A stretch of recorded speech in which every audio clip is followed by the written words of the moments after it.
বাড়িতে হঠাৎ গেস্ট চলে এসছে, কিন্তু উনি খাবেন নিরামিষ। তা নিরামিষে কি বানাবো সেটা ভাবলাম একটু মাথা কাটিয়ে, তাই বানিয়ে ফেললাম আজকে ভেজ শাহি কোরমা বিরিয়ানি। তাই রেসিপিটা কিন্তু দুর্ধর্ষ হয়েছিল খেতে। যিনি নিরামিষ খান উনি কিন্তু খুব ভালো খেয়েছেন। তাই বলবো এটা তোমরা যারা নিরামিষ খেয়ে থাকো তাদের জন্য কিন্তু পারফেক্ট রেসিপি। আর এটা খুব কম সময়ের মধ্যেই কিন্তু তৈরি করা যায়। বিরিয়ানিটা তৈরি করতে আমার মাত্র 20 মিনিট সময় লেগেছে। তাহলে চলো তোমাদেরকে দেখিয়ে দিই A to Z এই ভেজ শাহি কোরমা বিরিয়ানির রেসিপিটা বানাবার জন্য প্রথমেই যেটা করতে হবে, চালটাকে সিদ্ধ করে নেব। আর এই চালটা সিদ্ধ করার জন্য গরম জল বসিয়ে দিয়েছি, তাতে একটু নুন আর গরম মশলা দিয়ে দিয়েছি। এবার যখন বেশ জলটা গরম হয়ে আসবে তখন এর মধ্যে দিয়ে দেব চালটা কিন্তু আমি আধা ঘন্টা আগে ভিজিয়ে নিয়েছি। এখানে আমি বাসমতি চাল নিয়েছি। তোমরা লোকাল মার্কেটের কিন্তু বাসমতি যে চালগুলো থাকে সেগুলো ব্যবহার করতে পারো। এদিকে আমার চালটা সিদ্ধ হয়ে গেছে। আমি এখানে 70%ই কুক করেছি, এর বেশি কুক করবে না, তাহলে কিন্তু চাল কিন্তু পরবর্তী সময় নরম হয়ে যাবে। তাই প্রথম অবস্থায় 70% কুক করে আমি চালটার থেকে জলটাকে ঝরাতে দিয়ে দিয়েছি। এদিকে কাজু আর পোস্ত একটু বেটে হাতের কাছে রেখে দিচ্ছি, আর একটুখানি পনির কেটে নিচ্ছি।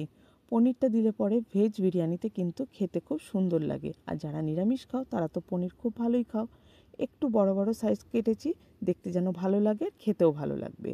এবার যেটা করব সেটা দেখিয়ে দিচ্ছি। এখানে আমি পেঁয়াজের বেরেস্তা বানিয়ে নিয়েছি। পেঁয়াজের বেরেস্তার রেসিপিটা দেখালাম না, আগে কিন্তু বিরিয়ানিতে আমার পেঁয়াজের বেরেস্তার রেসিপি দেওয়া আছে, তোমরা ওখান থেকে দেখে নিও। কিছুটা ডুমু ডুমু সাইজের এখানে ভেজিটেবল কেটে নিয়েছি। গাজর এখানে দিয়েছি, একটু ফুলকপি দিয়েছি, আলু, বিনস, মটরশুঁটি। এবার একটু ম্যারিনেট করে নেব। তার জন্য এখানে দিলাম সামান্য কিছুটা নুন, আর বেশ অনেকটা দিয়েছি টক দই। এবার আমি এর মধ্যে দিয়ে দেব বাকি সব মশলাগুলো, যেমন হচ্ছে হলুদ দিয়ে দিচ্ছি এখানে রেড চিলি পাউডার, মানে হচ্ছে লঙ্কার গুঁড়ো। এবার এর মধ্যে দিয়ে দেব কিছুটা বিরিয়ানি মশলা। এটা আমার হোমমেড বিরিয়ানি মশলা, আমার শর্ট ভিডিওতে পেয়ে যাবে। যদি কেউ না বানাও তাহলে মার্কেটে কিন্তু ইজিলি কিনতে বিরিয়ানি মশলা পাওয়া যায়। দিয়ে দেব 1 টেবিল স্পুনের মতো রসুন বাটা, দিয়ে দেব কিছুটা পেঁয়াজের বেরেস্তা, আর এর মধ্যে দিয়ে দেবো রঙটা যেন ভালো হয় তার জন্য 1 টেবিল স্পুনের মতো কাশ্মীরি লঙ্কার গুঁড়ো। এই সমস্ত উপকরণগুলোকে দিয়ে আমি ভেজিটেবলটাকে ম্যারিনেট করে রেখে দেব। ভালো করে একটুখানি মাখিয়ে নেবে যাতে করে ভেজিটেবলগুলোর মধ্যে খুব ভালোভাবে মশলাগুলো কোটিং হয়। আচ্ছা, যখন মাখানো হয়ে যাবে এটাকে কিন্তু মোটামুটি 10 থেকে 15 মিনিটের জন্য একটু রেস্ট হতে দিতে হবে, মানে ম্যারিনেট হতে দিতে হবে। এবার এটাকে আমি সাইডে রেখে দেব এবং যে অন্যান্য কাজগুলো আছে সেগুলো করে নেব। এদিকে আমি ফ্রাইং প্যানে কিছুটা ঘি আর সাদা তেল দিয়ে আমি বসিয়ে দিয়েছি গরম হতে। এর মধ্যেই আমি কাজু আর কিশমিশটাকে ভেজে নেব। কাজু কিশমিশটাকে কিন্তু একটু লাল করেই ভাজতে হবে, কাঁচা কাঁচা যেন না থাকে। বেশ লাল করে ভেজে আসলে পরে কাজু কিশমিশটাকে এবার আমি তুলে নেব এবং এই তেলটার মধ্যেই আমি ভেজে নেব পনিরগুলোকে। আসল কথা, এর মধ্যে যেহেতু ঘি রয়েছে, পনিরটাকে এই ঘিয়ের মধ্যে ভাজলে কিন্তু গন্ধটা খুব সুন্দর হবে। যদি কেউ ভাবো পুরো রেসিপিটাই ঘি দিয়ে বানাবে, সেটাও তোমরা করতে পারো। চলো, এদিকে কিন্তু আমার পনিরগুলো লাল করে ভাজা হয়ে গেছে। এর বেশি ভাজবো না, তাহলে পনির কিন্তু শক্ত হয়ে যাবে। হালকা কিন্তু স্যালো ফ্রাই করতে হবে। এবং ওই তেলের মধ্যে আমি দিয়ে দিলাম সেই মিক্স ভেজ যেটা হচ্ছে আমি ম্যারিনেট করে রেখেছিলাম সেটা। এখানে কিন্তু কষাবার একটুও দরকার নেই। চলো, এর মাঝখানে দিয়ে দিচ্ছি সেই পোস্ত আর কাজু বাদাম বাটাটা, মোটামুটি 1 টেবিল স্পুনের মতো দিয়েছি। হ্যাঁ, যেটা আমি বলছিলাম যে এখানে কিন্তু কষাবার কোনো দরকার নেই। জাস্ট খুব ভালোভাবে দেখো আমি যেরকম করছি, যে মিক্স করে নিচ্ছি। মিক্স করে নিয়ে এটাকে স্লো কুক হতে দিতে হবে।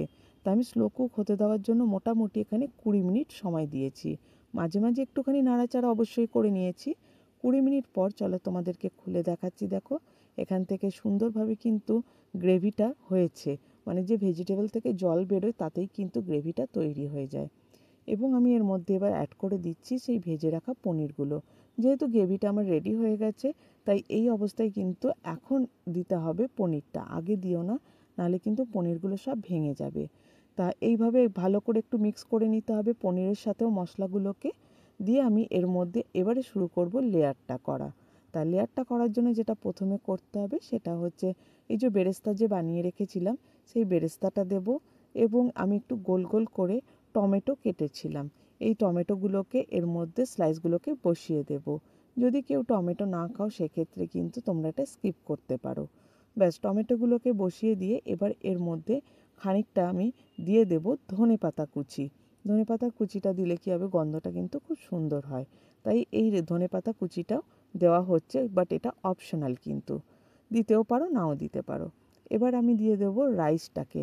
যে রাইসটা করেছিলাম, তোমরা যদি ভাবো যে 1/1 করবে, যে কিছুটা রাইস দেবে কিছুটা এখানে ভেজিটেবলের মানে যে রেসিপিটা করেছো সেটা দেবে, তাই সেরকমও করতে পারো, বা আমার মতো একসাথে সবটা রাইস দিয়ে তার মধ্যে ওপর থেকে এবার আমি দিয়ে দিচ্ছি, দেখো দুধ মধ্যে যে কেশরটা আমি দিয়ে রেখেছিলাম সেই কেশর দেওয়া দুধটা দিয়ে দিচ্ছি। এখানে কেওড়া আর গোলাপ জল আর মিঠা আতরের মিশ্রণটা।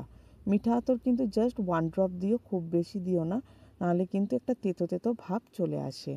দিয়ে দেবো ওপরে এখানে বিরিয়ানি মশলা, দিয়ে দেবো আর কিছুটা এখানে পেঁয়াজের বেরেস্তা, দিয়ে দেবো এখানে কিছুটা ধনেপাতা কুচি, আর যে কাজু আর কিশমিশটা ভেজে রেখেছিলাম সেটা কিন্তু ওপর থেকে এইভাবে দিয়ে দিতে হবে। তার কারণ হচ্ছে কি, কাজু কিশমিশটা কখনোই গ্রেভির সাথে তোমরা এটা মিক্স করো না, খেতে ভালো লাগে না। কারণ কাজু কিশমিশের যে ভাজার যে মানে টেস্টটা সেটা কিন্তু এরকমভাবে দিলেই খেতে ভালো লাগবে। ব্যাস সমস্ত উপকরণ দেওয়া হয়ে গেছে। ফাইনালি এবার যেটা দেব সেটা হচ্ছে ঘি। এখানে বেশ খানিকটা ঘি দেব। ঘি দিয়ে এবার এটাকে ঢাকা দিয়ে দিতে হবে। ঢাকা দিয়ে মোটামুটি এটাকে 20 মিনিটের জন্য স্লো কুক হতে দিতে হবে। তবে প্রথম 5 মিনিট কিন্তু একটুখানি হাই ফ্লেমে রাখবে, তারপর 15 মিনিট বা 20 মিনিট একদম লো ফ্লেমে রেখে এই বিরিয়ানিটাকে তৈরি করতে হবে। চলো 20 মিনিট পর তোমাদেরকে খুলে দেখাচ্ছি ফাইনাল যে টেক্সচারটা। দেখো কতটা লোভনীয় হয়েছে দেখতে, জিভে জাস্ট জল চলে আসছে না? যারা ধরো বললাম আগেই যে চিকেন বিরিয়ানি খেতে পারো না, তারা একবার এই ধরনের ভেজ বিরিয়ানিটা বাড়িতে অবশ্যই কিন্তু ট্রাই করো। আর যারা ভাবছো যে নিরামিষের দিনে বিরিয়ানি খাবে তারাও খেতে পারো, কারণ এখানে রসুন আর পেঁয়াজটা বাদ দিয়ে দেবে। আদা বাটা দিয়ে কিন্তু এই বিরিয়ানি মশলা দিয়ে কিন্তু বিরিয়ানিটা অসম্ভব সুন্দর হয় খেতে। ব্যাস গরম গরম এরকম বাড়িতে আসা গেস্টের জন্য আমি সার্ভ করে দিচ্ছি। আর এর সাথে একটুখানি দিয়ে দিতে হবে রায়তা, তাহলেই কিন্তু খেতে একদম পুরো জমে যাবে। কেমন হয়েছে দেখতে সেটা তো বলো আগে, অবশ্যই কমেন্টে লিখে জানাবে। আর তোমরা বাড়িতে বানিয়ে কেমন খেলে সেটাও জানাবে আমাকে।